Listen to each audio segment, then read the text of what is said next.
based in fear and the perception that the perceptions of other people, how we're going to be perceived by other people. It's actually fear-based. Self-love is genuinely loving ourselves no matter what. Self-love then equates to self-respect. Yes. So when we love ourselves, we honor ourselves, we respect ourselves, we forgive ourselves, we cherish ourselves. And in that, we learn how to protect ourselves when we need protection. And all of that stems from self-love. And it's not something that's being taught. Love yourself first. We can't give what we don't have. And yet, so many of us were taught completely the opposite, that it's not okay to think highly of yourself. It's not okay to love yourself. And that's what we need more than anything, is to start when we're really small and knowing that it really is okay to love everything about you. And it doesn't mean that you're better than anybody else. It just means I am perfectly okay with who I am. Wow, what a different concept that is from what we were raised with. Yeah. To love ourselves was evil and selfish and egotistical and bad and wicked. To even like yourself. To even like yourself. I loathed myself. I hated myself so much I tried to kill myself. Well, that's sort of a tradition, wasn't it? Yeah. I fantasized about it for about 2 years. Didn't even have the guts to do that. I really, that was another one I beat myself up over, that I didn't even have the guts to kill myself. Well, we're sure glad that you didn't, because the concept of punishing and degrading a child to that extreme, punishment and degrading and condemning a person has no value whatsoever except one of control and maliciousness. It has no other value. Right. So it's a logical thing, if people really knew, that to degrade and to devalue a human being really degrades and devalues them, because it says more about them than anything else. Yeah. And what's really interesting is that as long as we degrade and devalue other people, it's part of it continues that pervasive belief that some people are worth less and worth more, and we'll always have that dichotomy of lower class, poor people, and the rich class, because there is that belief that some people need to be degraded. And when you're raised in an environment in a childhood where you're constantly bombarded with degradation, your ability as an adult to rise up out of that is much more difficult. It's possible. You and I have proven that it's possible. Yes, it is possible. It's a lot harder than if you had parents who were supportive. Right. You know, it is possible. It's a little more work. It's a little more challenging. And you and I are here to teach other people that you can. It doesn't matter what your story looks like. You can rise above it and create a life you absolutely love. Sometimes in the depth of the most rotten story comes the greatest incentive and inspiration to get out of it. Yeah, so it's so funny. People would say to me, oh, that you were so courageous to leave as a teenager. That took so much courage. And I laugh and say, no, I was just desperate. But I had this great insight a couple of years ago that sometimes that's what courage looks like. Yeah. A lot of people say that if you're afraid, you can't be courageous. I object. I think that courage means you're going to go, fear and all, no matter what. You're going despite it all. Yeah, very much so. A lot of times courage comes out of desperation, that you are so desperate to make a change in the world, whether it's your personal world or the world as a whole, that you will do whatever it takes. That's what courage is. Courage is actually based in love, not fear. Yes. So fear would keep you stuck in that place. And courage says, not anymore. I refuse to be afraid anymore, and it pushes through that barrier. That's I amazing. am worth more than this. So anybody listening out there, realize that courage is in you, fear and all, but the courage is there. Actually, we were born with it. We were born with it. We wouldn't walk. We wouldn't talk if we didn't have courage. That's right. We're born with it. in there. It's in every one of us. It's what allows us to break through those barriers. If we didn't have courage, we would have never gotten up and walked. We would have never crawled. We would have never spoken our first word and tried to be understood. And it's there, just waiting for us to say, okay, I'm ready for another breakthrough. I am done with my life being like this. I deserve more than this. I am worth more than this suffering. So basically what happens to the human being when they start forfeiting who they are from the time they're very young, and they don't even know they're forfeiting, and they become less and less and less of who they are, and that's what the problem is, because they soon lose track. They only believe the negative compound fractures heaped upon them. They have nothing to do with reality. Right. And to get back to who they are takes courage. But if they can really see that, they'll stop forfeiting their hopes, their dreams, their future, their talent, their ability to please someone that has no respect for them anyway. Right. Because somebody that would do that to you has no respect for you. And ultimately, they don't have any respect for themselves. Of course. But because if someone had a self-loving relationship, they would never take that out on someone else. True. It starts with them, and it rolls over on everybody else. Yeah. But the victim is the child. Right. Yeah, and what's really sad about that is that also the perpetrator is in their own suffering, in their own way. They also are a victim of their own suffering, and they're projecting that onto the child because they have no idea how to heal their own suffering. So then, there's another concept. One cannot destroy, demean, and be cruel to someone without really hurting themselves, can they?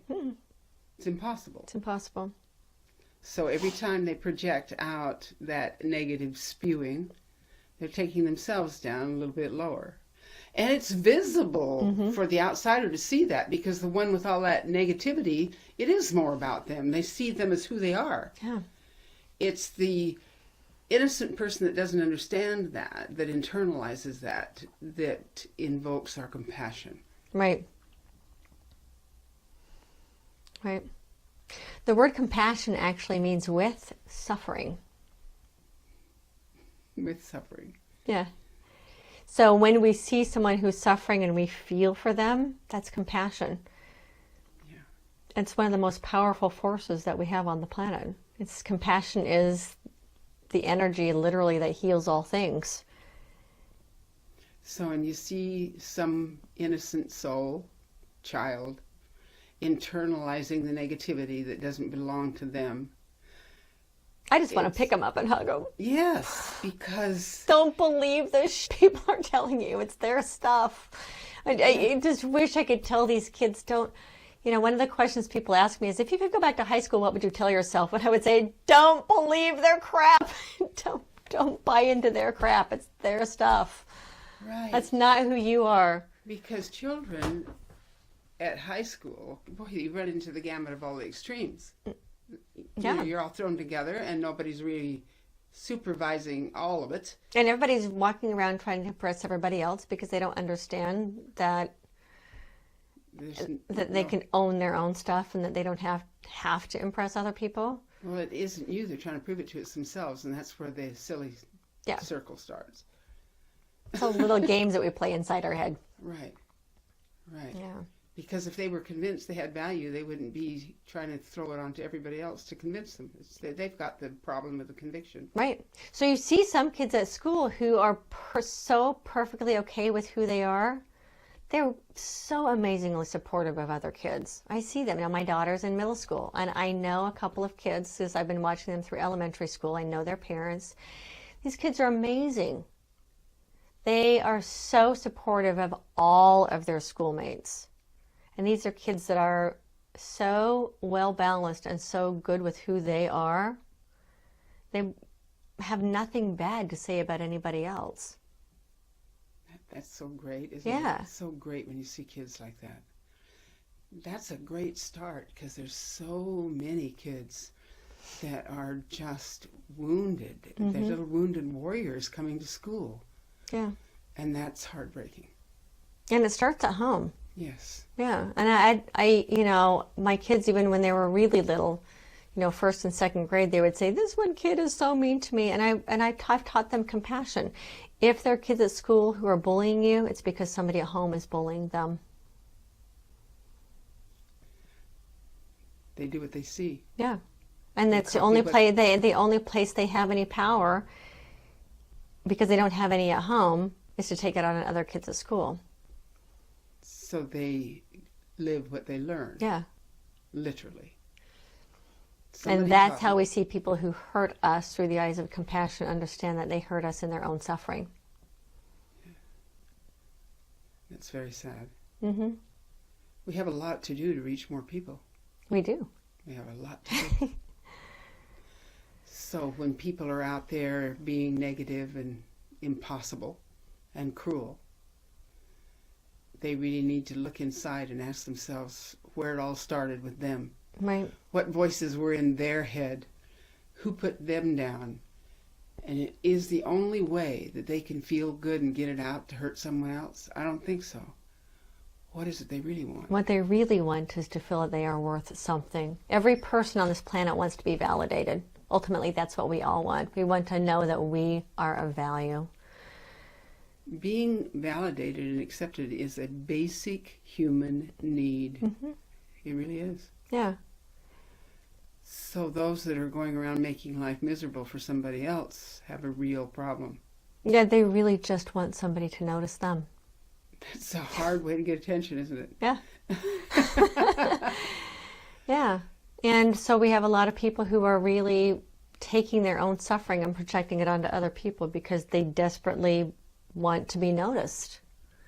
And a lot of them end up in leadership positions and bossing other people around because they need to be validated, not understanding that validation comes from inside of ourselves. We have to work down through all of those layers. I mean, for me, really getting to this point where I feel really, really good about who I am and about my life. I could say I love my life. And it has nothing to do with my circumstances. I learned how to love my life in the middle of a bankruptcy, a foreclosure, a marriage that was falling apart, 2 kids diagnosed with learning disorders. My life was falling apart. And that's when I learned how to love my life, in the midst of all of that chaos. Because I found it in peeling down all of these layers of false beliefs to get to my own truth.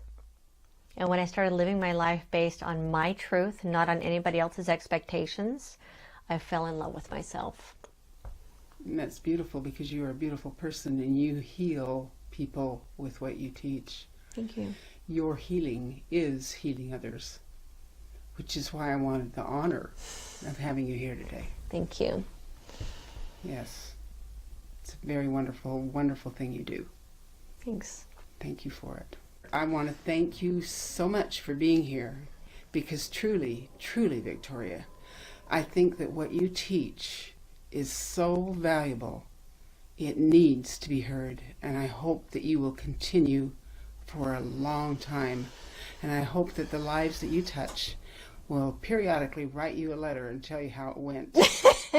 Okay? Oh, I love fan letters. I don't call them fan letters, but I had someone about a week ago who was visiting from New York. He called me up and he said, "My mom is in town and she's a big fan of yours. Can she meet you?"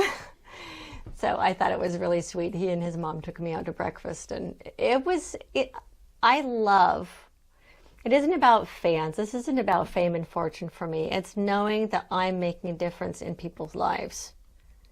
Well, and that for me is living my life on purpose. You truly are. And it's wonderful and an honor to me for this show that you drove clear from Los Angeles to honor us with your presence. Deeply appreciated. Everybody, you got something special here today. Thank you.